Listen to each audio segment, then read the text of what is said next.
Halika na, sabay tayo. At kung sinong may gusto, dahil sa tubig alat, likas na yaman to. Welcome back kung muli mga Kaspiro. Ngayong araw, samahan nyo kami sa aming pamamana dahil meron tayong bisita na galing pa ng ibang lugar. Kung saan nakasumpong naman tayo ng maraming blessings para sa unang araw. Let's go, samahan nyo kami sa aming panibagong adventure. Maaga pa mga Kaspiro nung pumunta ako ng Santa Teresita Ligid para ihatid sila biyanan dahil papunta sila ng puerto para magpa-check up at diretsyo na rin susunduin natin yung bisita natin na darating. Ayun oh, Lucas is here. Bro, saan ang kasama mo? Ikaw lang ang mag-isa? Jake Abinares for fishing. Sure. Ako kasi thank you guys tuloy. Alright. At diretso muna kami sa bahay ni Bro Jake para makapagkape at makalmusal si Bro Luca. Ayun oh. Stay tuned mga Kaspiro, sana swertein kami sa aming magiging dive dito.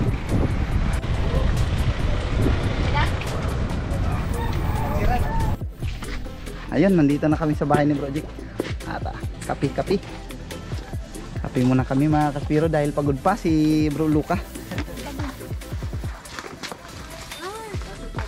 Oh bro, Oh. marami ko ng dito na. Alright mga Kaspiro, papunta na kami ng poblasyon at nakikain lang kami dito sa bahay ni Bro Jake at kaunting kwentuhan. Nagbiyahe na kami papunta sa Ayun, sana ay pagkalooban tayo ng Panginoon ng biyaya. Yun, papunta tayo sa Dumaran mismo, Opo, poblasyon. poblasyon. Bye! Ayun, alis na kami. At balikan na lang natin dito sila bro na mamamana kami bukas. Nandito na kami sa bahay. Bro Lu kasi kailangan na makapagpahinga dahil puyat. Bukas na lang tayo mamana mga Kaspiro at stay tuned lang. Sana makahuli kami ng marami. Makuha kami ng ligtas at magkaulam kami ng masarap. Yung good morning.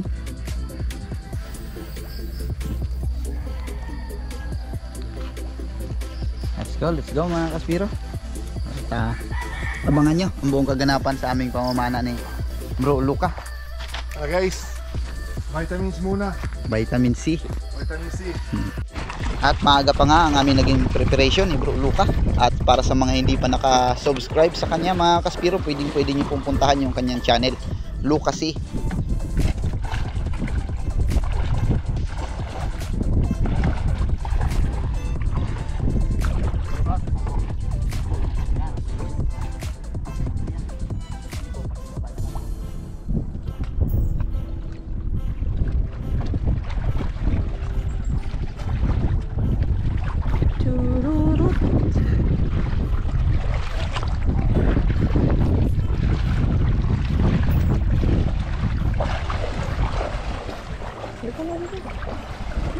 Let's go mga Kaspiro, kasama yung legendary ng Batangas.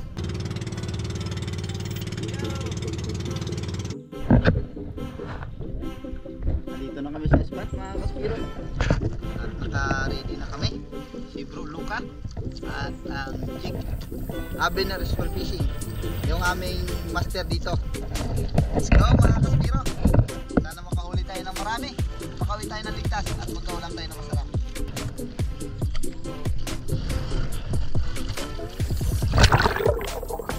Hindi gaanong malinaw ang visibility mga Kaspiro dahil nga biglang lumakas yung amihan ngayon. At eto sa unang spot namin, congrats kay Bro Luca dahil maaga pa siyang pinagkalooban ng King Mac. Ito yung kanya naging buhay na mano na isda dito sa Dumaran. Alaka. Pagkatapos noon lumipat kami ng sumunod na spot at mamaya-maya pang konti si Bro Morco naman ang nakapana ng King Mac. Pagkatapos noon kinilaw namin yung King Mac ni Bro Lucas yung huli ni Bro Luca dahil tanghali na rin. Kinilaw namin. Yon ang kanyang naging unang blessings para sa unang araw ng aming pamamana.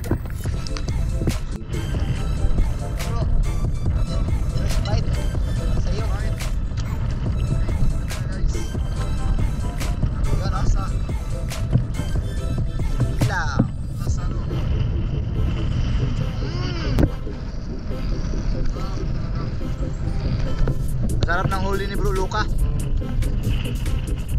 Panalo.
Bro, kain ka? Diyan may saging dyan, kamuti.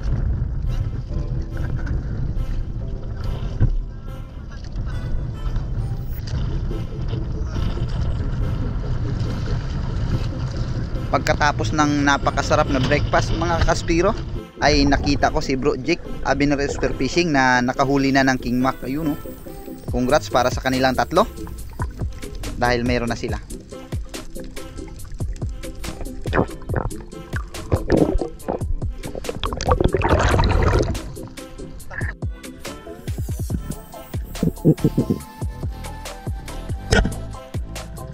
Napakalabo ng area dito banda mga kaspiro dahil nakakubli sa agos, kaya yung malinaw na area ay nandun banda sa kabilang side ng bakuran na ito. Pero nung pag drop shot natin dito ay mayroon tayong nakitang Golden Trevally at syempre hindi na natin binigyan ng magandang pagkakataon yan. Napakaamo rin naman kaya sinigurado na nating mapana.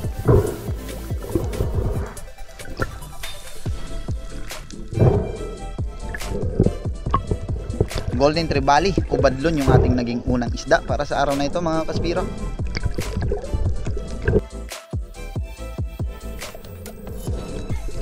Bago ang pangyayaring ito mga kaspiro, si Bro Lucas ay nakapana na rin ng badlon at hindi malamang dahilan kung paano nakabitaw, kaya check nyo lang po sa video niya para mas lalo nyong maintindihan.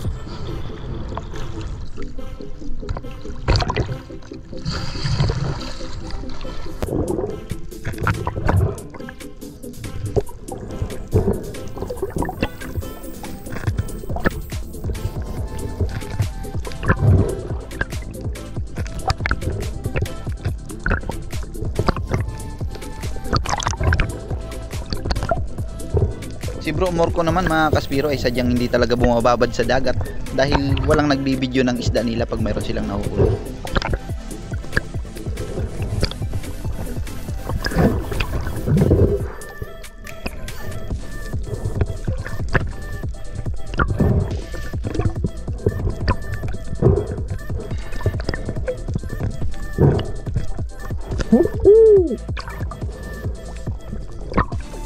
Hindi pa ganun kalakihan mga kaspiro, 3 kilo up pa lang ito yung ating naging unang badlon para sa atin.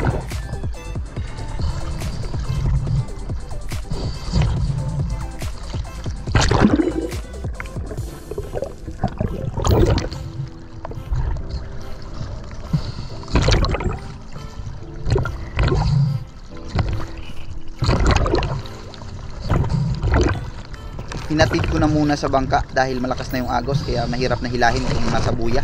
At sa pagbalik natin, mayroon tayong King Mac na nakita.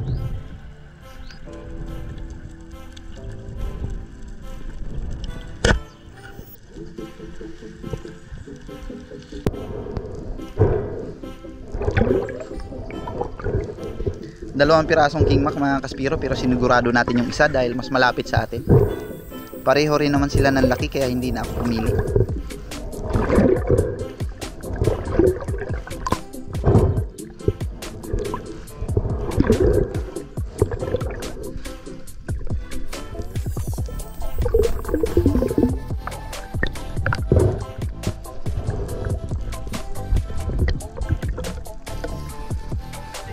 Halos same ng laki ng nahuli ni Bro Luca na aming kinilaw, yung King Mac na ito mga kaspiro.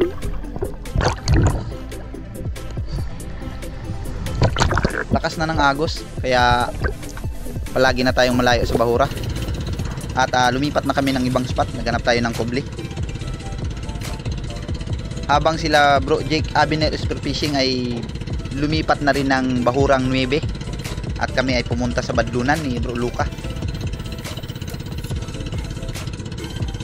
Sobrang lakas mga kaspiro, kaya dahan-dahan lang yung aming patakbo. Nagkataon talagang lumakas ang amihan ngayon. Ayun mga kaspiro, nandito na kami sa panibagong spot ni Bro Luca. Talagang nakipagdigmaan kami sa mga alon, kaya medyo hapon na kami nakadating sa spot. At dito mga kaspiro ay isang golden trevally ulit yung ating napana, pero dahil nga dala na ng katandaan ay akala ko naka-on na yung ating camera, yung pala naka-off pa. Fish on, bro! Golden, bro, golden.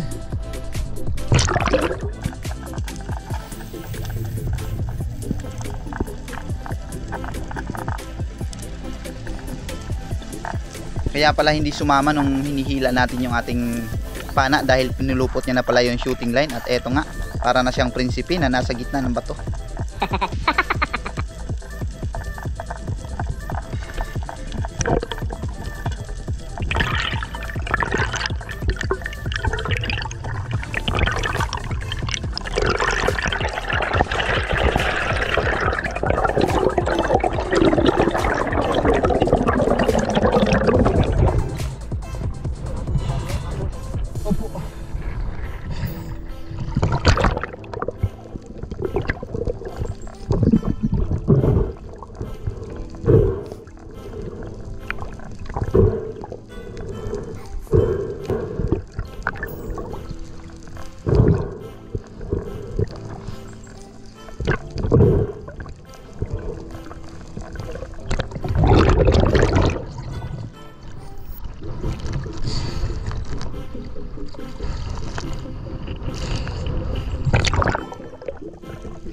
Humaharurot talaga ang amihan mga kaspiro, kaya sa susunod ay dito lang muna tayo sa malapit na spot para mas kubli at malapit ang uwian.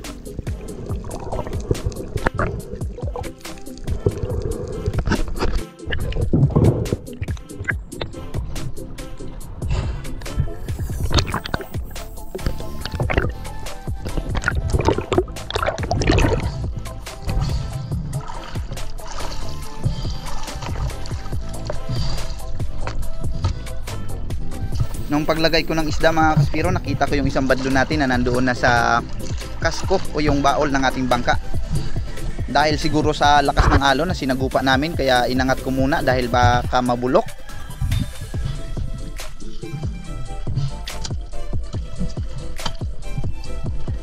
So sa mga dahilan kung bakit nabubulok yung ating isda, dahil nabababad sa limasin. Nagiging sanhi ng pagputi ng hasang nila, pero sa katawan nila ay goods naman. Next dive mga kaspiro, yung mga bait ay masyadong dikit sa bato, kaya siguro ay may pelagic. Kaya agaran tayong gumawa ng pag fish call, at nung tumingala tayo sa taas ay mayroon palang King Mac na kinakatakutan yung mga bait. Pero nung hinila na natin siya mga kaspiro ay biglang lumambot yung shooting line, kaya nakabitaw yan, sayang. Bumalik muna ako sa bangka para makapahimasmas dahil medyo masakit yung pangyayari na yon. At eto nga, si Bro Luca ay nakahuli na ng golden trevally, at ito yung pinakamalaki na golden trevally namin. Wow, laki. Napakaganda ng kanyang pagkakapana dyan, kaya mas mabuting tingnan nyo ang buong pangyayari sa kanyang video. Laki mga kaspiro. Ang ganda ng pagkakatama. Siyempre dahil hapon na rin, kaya nagdahan-dahan na kaming pauwi. Congrats para kay Bro Lucas sa kanyang unang araw dito sa Poblasyon Dumaran. Isang blessing.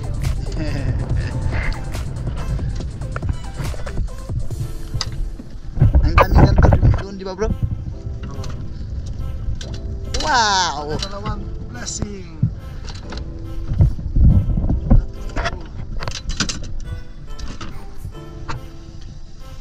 Apat. Woo! Native. Meron pa. 5 pa. Woo! Nice. Ay,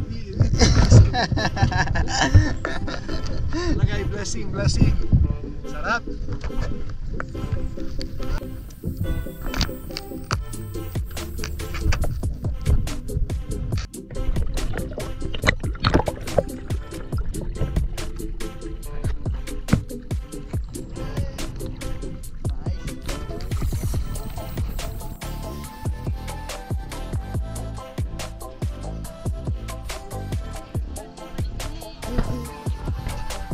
Jadi kau paano? Kita ng malamig.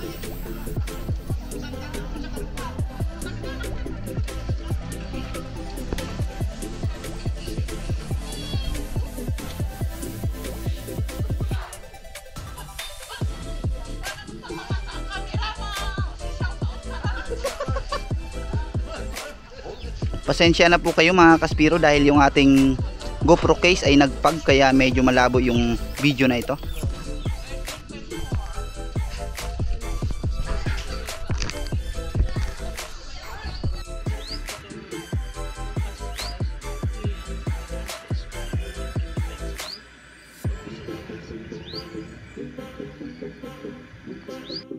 Yan na. Isda. Yan.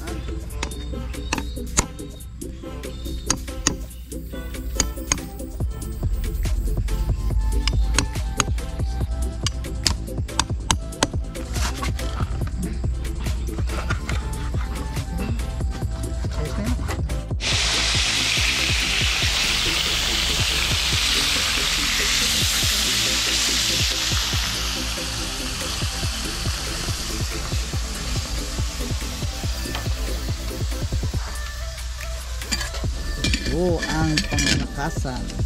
Yun, oh. Sinabawan.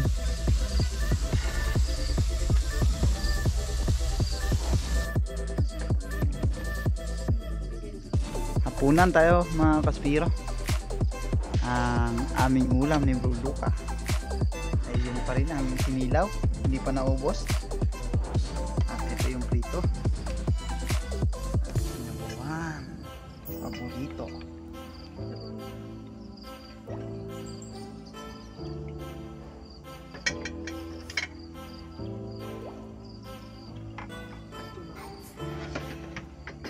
Salamat sa Diyos sa masarap na pagkain.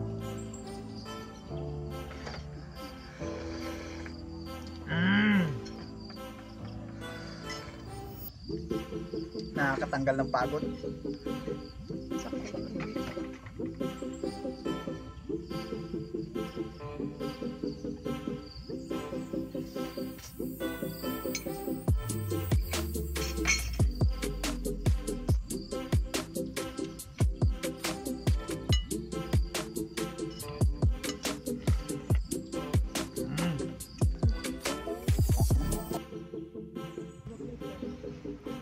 Shoutout po tayo mga kaspiro kay Paranis Albeos and family ng Ligit, Dumaran, ganon din kay Jolene Agbay, kay Sir Sator Pipi at sa apo niyang si Sky Liri, ganon din kay Bro Lucasi, Gala Vlog, kay Boy Debs Susalo, ganon din kay Rubin Lara, Modisto Paul, Pablo Alaw ng Paranaque, Joel Antonio, Jose Roldan Jornales, Danilo at Chuds Prince Adalim.